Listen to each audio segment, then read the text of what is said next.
السلام علیکم. Welcome to my YouTube channel travel of success with knowledge. امید کرتی ہوں آپ سب خیریت سے ہوں گے. تو آج کی ہم اس ویڈیو میں ڈسکس کریں گے طارق رحمان کی شارٹ سٹوریز. تو چلیں شروع کرتے ہیں.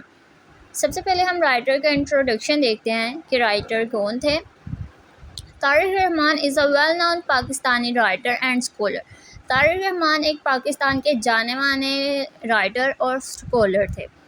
He has written many books and articles on literature, language and culture. انہوں نے بہت ساری کتابیں لکھی، آرٹیکلز لکھے. کس پہ؟ کلچر پر لکھے، لینگویج پہ لکھے اور لٹریچر پہ لکھے، ادب پر، زبانوں پر اور ثقافت پر. انہوں نے بہت ساری بکس بھی لکھی، آرٹیکلز بھی لکھے. His writing often talks about important issues like identity, culture and social justice. انہوں نے جو کچھ لکھا، بکس لکھی، آرٹیکلز لکھے، وہ اس بارے میں بات کرتی تھی جو امپورٹنٹ ایشوز تھے پاکستان کے، اس کی ثقافت کے بارے میں اور جو معاشرے میں جسٹس تھا، ان سب کے بارے میں ان کی جو کتابیں تھیں، جو آرٹیکلز تھے، وہ اس بارے میں بات کرتے تھے کہ جو پاکستان میں آئیڈینٹی کے ایشوز ہیں، ثقافت کے ایشوز ہیں اور جو معاشرے کے جو انصاف اور ناانصافی کے ایشوز پر انہوں نے بہت ساری بکس اور آرٹیکلز وغیرہ لکھے. رحمان's work is respected and translated into many languages. جو طارق رحمان کے ورکس تھے، ان کے بکس تھے، ان کے آرٹیکلز تھے، انہیں دوسری لینگویجز میں بھی ٹرانسلیٹ کیا گیا ہے. He is considered one of the most important writer and thinkers in Pakistan. Tariq رحمان کو پاکستان کے سب سے اہم تھنکر اور رائٹر، مفکر کے بارے میں جانا جاتا ہے. ان کو کنسیڈر کیا جاتا ہے کہ یہ پاکستان کے بہت ہی اہم شخصیات میں سے تھے، رائٹرز تھے، بہت ہی اہم رائٹر تھے. He wants to challenge common ideas and promote a fairer understanding of Pakistan culture.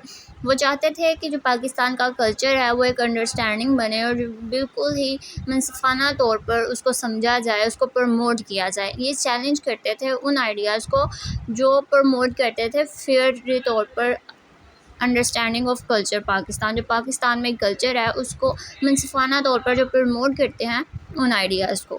Next we talk about short stories of Tariq Rahman. تو اب ہم طارق رحمان کی شارٹ سٹوریز کی طرف چلتے ہیں. سب سے پہلے جو سٹوری ہم یہاں پہ ڈسکس کریں گے وہ ہے Bingo. An early bingo written in the mid-1970s was the first work of fiction in Pakistani English literature to focus on the war 1971. یہ جو ارلی بنگو ہے انہوں نے لکھی تھی 1970s میں. یہ پہلا پاکستانی فکشن ورک تھا انگلش لٹریچر میں جو کہ فوکس تھا، جس کی بنیاد تھا 1971 کی جو جنگ تھی. یہ ورک انہوں نے، یہ جو شارٹ سٹوری ہے تب لکھی تھی، اس کے اوپر لکھی تھی. The tale revolves around the relationship between the West Pakistani narrator Safir and his friend Tajassur from East Pakistan. یہ جو سٹوری ہے، یہ جو شارٹ سٹوری ہے، وہ اراؤنڈ گھومتی ہے دو دوستوں کے درمیان، جو کہ ایک نریٹر تھا سفیر اور اس کا ایک فرینڈ تھا تجسر. جو سفیر تھا وہ ویسٹ پاکستان سے تھا اور جو تجسر تھا وہ ایسٹ پاکستان سے تھا. ان دونوں کی دوستی اور ان دونوں کے ریلیشن شپ کے اراؤنڈ یہ جو شارٹ سٹوری ہے، ان دونوں کے ریلیشن شپ، ان دونوں کی فرینڈ شپ کے اراؤنڈ گھومتی ہے. نیکسٹ بات کرتے ہیں دی اسنیل. The snail is a story of how snail wants to rid itself of its shell because it looks loathsome.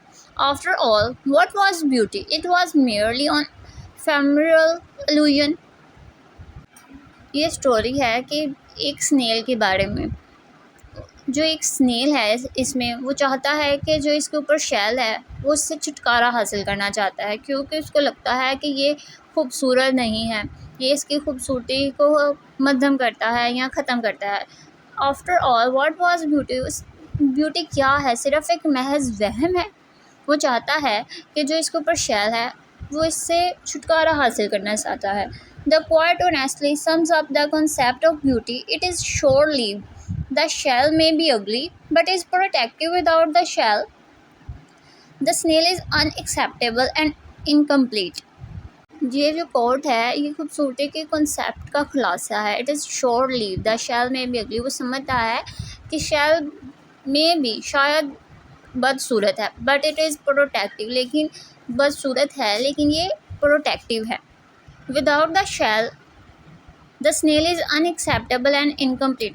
جو شیل ہے اس کے اوپر جو کھول چڑھا ہوا ہے اس کے بغیر جو اسنیل ہے وہ تو انکسیپٹیبل ہے اور انکمپلیٹ ہے.